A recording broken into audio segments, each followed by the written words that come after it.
So this is a true Italian classic, Penne Arrabiata, and this is how to make it. So without further ado, let's do it. They say that Arrabiata basically translates to angry sauce, which is why we're going to be using some lovely fresh red chilies. You can use any kind of chili you like, you can use chili flakes, but this is my preference. And this is what makes the sauce angry. Apparently it could also mean fast, quick or aggressive arrabbiata, but I'm not entirely sure, to be honest. I'm not Italian. But I know how to cook this dish and I know how to cook it well, so let's do it. We're leaving in the seeds, and the way that I like to prep the chili for the arrabbiata is incredibly simple. Off with the tops, like so, and then I slice down through the middle and then trying to follow the shape of the chili, slice back the other way. So we basically have these strips. You can use as much chili as you like, as much or as little chili as you like, and again leaving the seeds, slice down through them.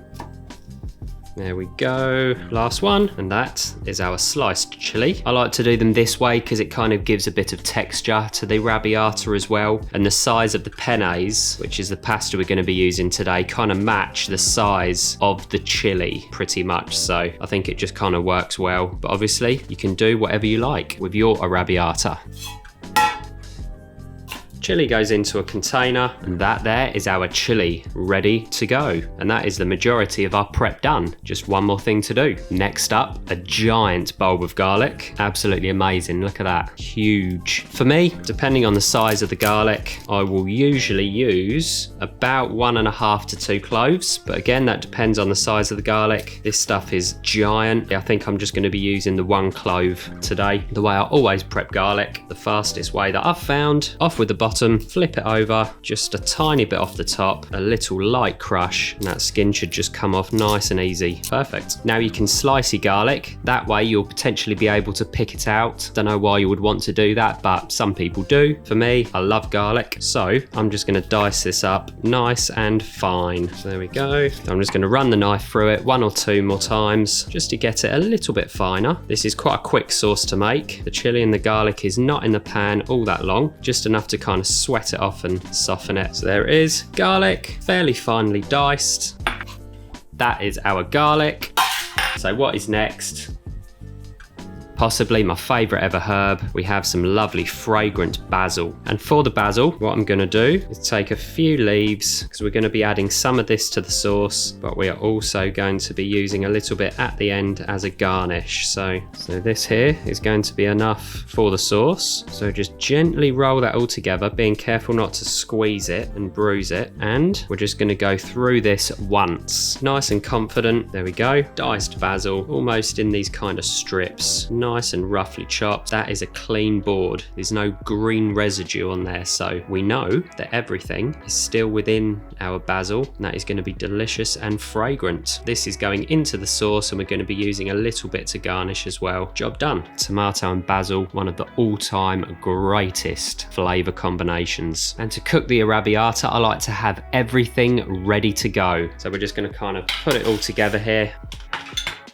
There we go, so that's everything we're going to need. Our basil, tomatoes, garlic, chilies, and the olive oil. Pan on the hob. We want a fairly high-walled frying pan, so we have a bit of depth in there, and we want the heat to be about medium. And there we have everything ready. Chili, garlic, our tomatoes, basil, and olive oil. Let's cook. So first up, the olive oil. You want to be fairly generous with the olive oil.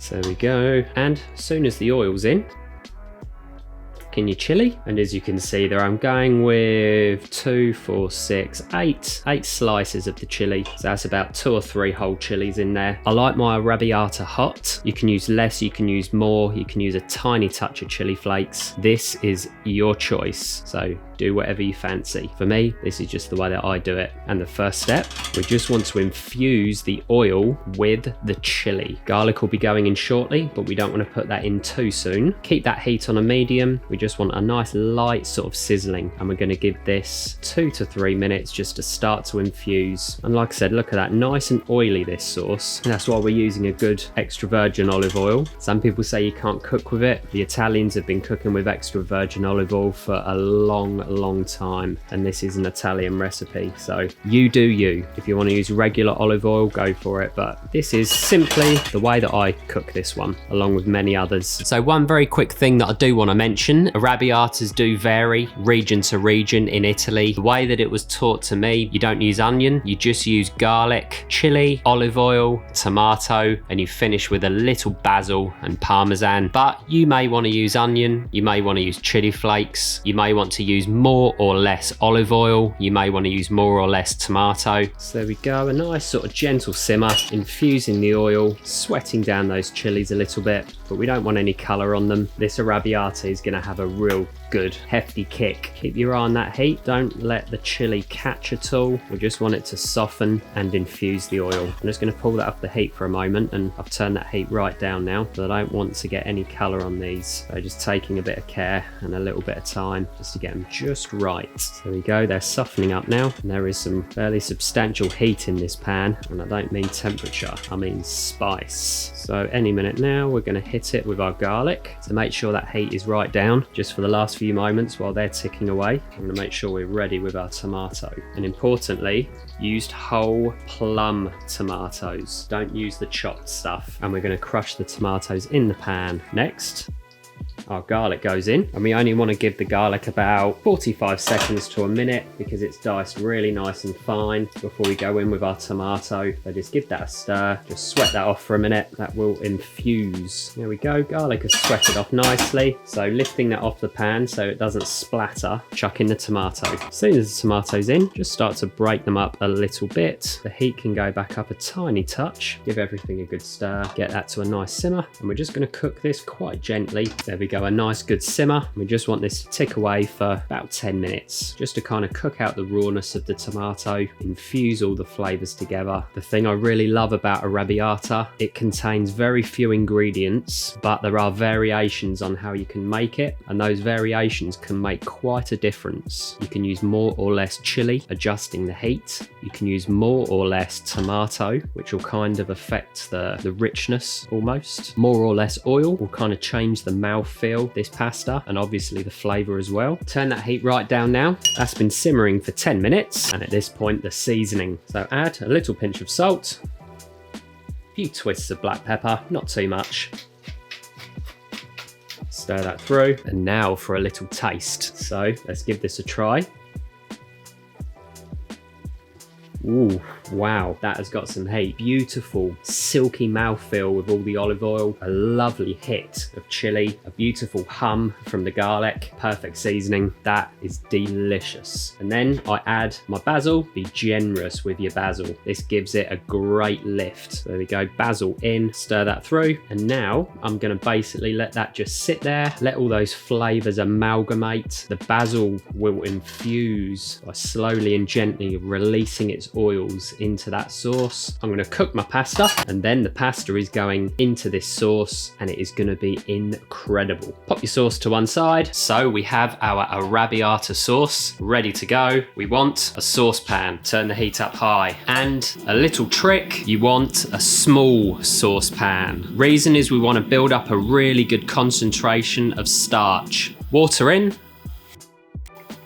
Get the water up to a boil. You want to season your pasta water with a good hit of salt. We need a good concentration of salt. Reason is the pasta is only going to absorb a very small amount of water, and within that water is our salt. So the vast majority of the salt is going to remain in this pan. The amount that actually gets inside the pasta is the equivalent of just a little pinch, but it seasons it throughout the pasta. Some perfectly salted pasta water. We're going to bring that up to a boil and then chuck in our penne. So the water is up to a boil, so we're ready to go in with our pasta, and the pasta that we're using today is penne. This works amazingly well for this recipe. Like I said, we've cut the chilies in there to the same size as the penne, and it just coats it beautifully, that sauce. So let's do it. Penne in. Give it a little stir, and you just want to stir this every few minutes. And one very important point when cooking pasta, you want to cook it for about 2 minutes less than the cooking time on the packet. That way it's going to be just shy of al dente. When we chuck the pasta in the sauce and finish with a little pasta water, we're going to give it about a minute just to mix with the sauce. So that will be the remaining cooking time. So this penne will take about 10 minutes to cook. At least it's 10 minutes on the packet. So I'm going to go for about 7 to 8 minutes. But don't just blindly follow